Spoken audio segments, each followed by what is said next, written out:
हेल' लोगोफोर खुलुमबाय आंनि एफपि सिमां इउटुब चेनेलाव नोंथांमोना सागे गोबाङानो खारग्रा मानसिफोरा मिथिनो लुगैयो जे एफपिआबो मोजां ना फरेस्ट गार्डआ मोजां गोसोआव कनफिउज जाबाय थायो थ' बेनिखायनो आं जिहेतु सासे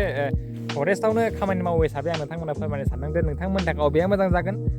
नोंसिनि थाखाय अबे साबसिन जागोन बेखायनो आं बे भिडिअखौ बानायदों जुदि नोंथांमोना भिडिअखौ नायजोबो अब्ला बुजि मोनगोन अबे साबसिन नोंथांमोननि थाखाय अबे मोजां जागोन आरो थ' भिडिअखौ जागायग्रोनि गिबियावनो मा जे फरेस्टनिया गोबां बाहागो दं आरो जेरै वाइल्ड लाइफ थाबाय नेसनेल पार्कआ जाबाय वाइल्ड लाइफ सेंसुरि नोंथांमोनाथ' मिथिखायो वाइल्ड लाइफ सेंसुरि दं नेसनेल पार्कफोराव वाइल्ड लाइफआव गोलैयो आरो ससियेल दं आरो माब्लाबा नोंसोर दंफां नांनाय नुयो लामाफोराव गायनाय नुयो दा बे मा जाबाय ससियेल फरेस्ट आरो माब्लाबा नोंथांमोना माने दंफां हमनाय बबेबा जायगायाव दङ दंफां लाइफां बाला साल हमो दंफांफोर हमो बेफोर जाबाय नर्मेल आरो मोनसे दं मा टेरिटरियेल होननानै मोनसे दं आरो रिसार्चनि मोनसे दं बेफोरबायदिनो एसे मोनब्रैसो बाहागो दङ दा बेफोराव माने गुबुन गुबुन आरो थ' बेफोरावनो फरेस्ट गार्डआबो थागोन आरो एफपिआबो थागोन आरो थ' बांसिन दायित्वखौ सोर लानांगोन फरेस्ट गार्डआ लागोन आरो जिहेतु बेटेलेनाबो थाफाग्रासो ना नोंस्रा पुलिसाबो मिथिगोन बेटेलेनफ्रा थाफाग्राल' थ' चार्जखौ सोर लागोन बांसिन फरेस्ट गार्डआ लागोन आरो बेनिफ्राय नेसनेल पार्कआव थाबा मा जागोन नेसनेल पार्कआव थाबा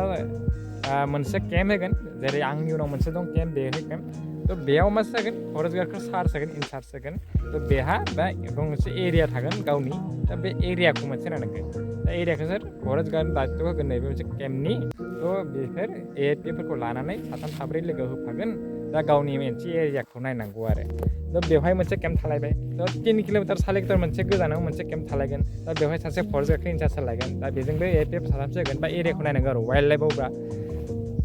ससियेलफोरावथ' बिदिनो बारा बिदि थालाया दंफां साननाय मानायसो बेसेबां मा गायदों मा गायाखै बबेयाव राननांदों आरो नर्मेलफोरावबोथ' बे दंफां हमनायफोरानोसै बांसिन ग्रेड 1फोरानो लागोन बेफोरो थ' वाइल्ड लाइफआव मा जायो फरेस्ट गार्डआबो इनचार्जखौ लानांगौ जायो एसे दायित्व नालाय एसे माबानांगौ एसे गोब्राब जायो आरो मानोना दायित्व नोंनि सायाव हगारनांगोन नों लानांगोन थ' नोंहा मोनसे एरियानि सायाव नायनांगोन डिउटियाव थांबाय थानांगोन दा नोंथों एएफपिफोरखौ लाना थांबाय थानांगोन आरो बे मोनसे एसे गोब्राब जायो आरो वाइल्ड लाइफआव थाबाथाय फरेस्ट गार्डनिया एएफपिआबोथ' ओरैनो थाफानोसो बेटेलेनसो नालाय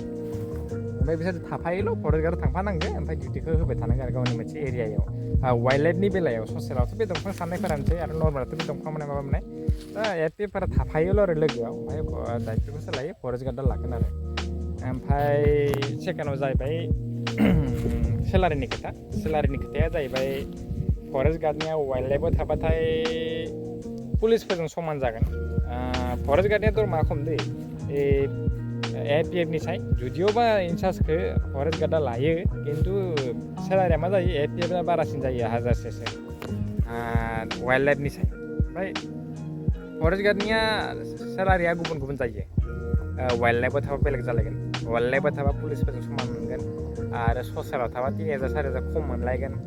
बेनिफ्राय नर्मेलाव थाबा बिदिनो ससियेलफोरनिजोंनो एखे मोनलायगोन वाइल्ड लाइफआव थाबा मा पुलिसफोरजोंनो फ्राय समान मोनगोन आरो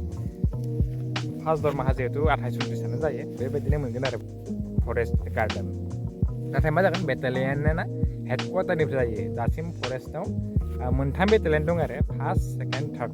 first AFP second third AFP दा बिसोरना मा जायो हेडक्वार्टारनिफ्राय जायो सेलारिया डाइरेक्टनो नाथाय फरेस्ट गार्डनिया मा जागोन नों जेराव दं बेनिफ्रायनो जागोन आरो हमना ला नों दा बाक्सा दं बाक्सा ट्रेजारनिफ्राय जागोन आरो उदालगुरि नाथाय मा एएफपिएफफोरनिया जिहेतु बेटेलियन नालाय बिसोरना मोनथामल' जायगायाव हेडक्वार्टार दं मोनथाम बेटेलियन नालाय थ' बेनिफ्रायनो डाइरेक्ट जाहरो आरो बिसोरना समान आरो फार्स्ट एएफपिएफनि फार्स्ट एएफपिनि सब दरमा समान नाथाय फरेस्ट गार्डनिया जेराव थायो बाक्सा थाबा बाक्सानि ट्रेजारि बेजों बेयाव हाबगोन ओमफ्राय गलाघाट थाबा गलाघाटआव हाबगोन उदालगुरि ट्रेजारनिफ्राय हाबगोन थ' बेबायदि आरो दा फरेस्ट गार्डनिया मा सेलारिया डिफारेन्स जायो आरो मानोना ससियेलनिया खम एसे वाइल्ड लाइफनि एसे बारा नर्मेलना एसे खम बेफोरबायसा आरो नाथाय एएफपिएफनिया हेडक्वार्टारनिफ्राय जाहैबाय बयबो समान आरो फार्स्ट एएफपिएफनिया सब बयबो एखे मोनगोन सेकेन्ड एएफपिएफनिया बयबो एखे मोनगोन नाथाय मा फरेस्ट गार्डनि साइजनिया दरमाहाया बारा जायो आरो जुदिअबा चार्जखौ सोर फरेस्ट गार्डआ लायो थ' बेखिनि खोथायानो आरो थ' आंनि बायदिब्ला एएफपिएफआनो मोजां मानोना बारा इनचार्जआव जुदि थानाङा बारा खस्थ' गैया आरो प्रब्लेम गैया जानांगौ थांनांगौ डिउटियाव फरेस्ट गार्डआ लिंबा थांबाय थाङाबा थाबाय बबेबा थांबाय थिनहरबाय थांबाय बेबायदिनो आरो दायित्वआ एसे खम जायो आरो दा अफिसारफोर रायजानो एसे खम जागोन आरो जुदि दायित्व थायो एसे रायजानांगौ जायोना बुंजानांगौ जायो बेखायनो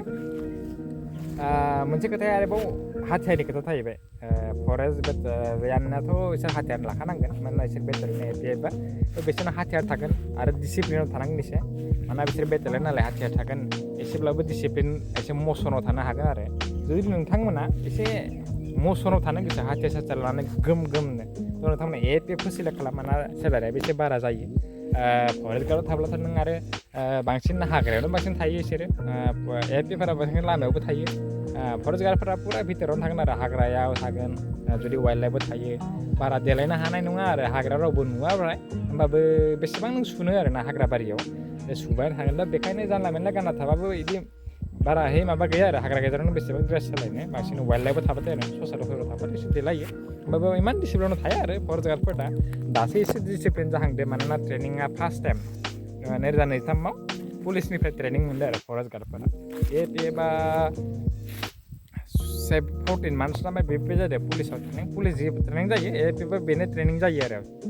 एफपिएफना जि ट्रेनिं जायो पुलिसासो लायोना दानिया फरेस्टनि ट्रेनिंखौ ओमफ्राय फरेस्ट गार्डनिया मास मोननै जायो ट्रेनिङा ट्रेनिंनि फैसा बासियो आरो माने ट्रेनिं लाबाथाय ट्रेनिङाव जिमान दरमा मोनो इमानो गासैबो थांजोबो थाइसेबो बासायनो हाया रावबो थ'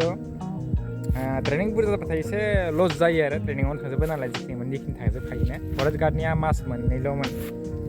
ट्रेनिङा ओमफ्राय ग्रेड 1निया मास मोनथाममोन आरो गासैबो ट्रेनिंखौ मा लायो पुलिसानो लायो आरो पुलिसा जि ट्रेनिं मोनो बेखौ एफपिएफआबो मोनगोन ओमफ्राय फरेस्ट गार्डआ मास मोननैल'ना बिसोरबो मोनगोन आरो माबा खम आरो हाथियार सालायनायखौल' मोनगोन थ' बेखिनियानो आरो जुदि नोंथांमोना फरेस्टआव मावनो गोसोबा जाय मावनो गोसो बिथांमोना कमेन्ट खालाम अबे मोजां नोंथांमोननि थाखाय अबे मोजां जागोन थ' नोंथांमोना मिथिबाय जानांगौ थ' बेखिनिसै भिडिअआ गोजोन्थों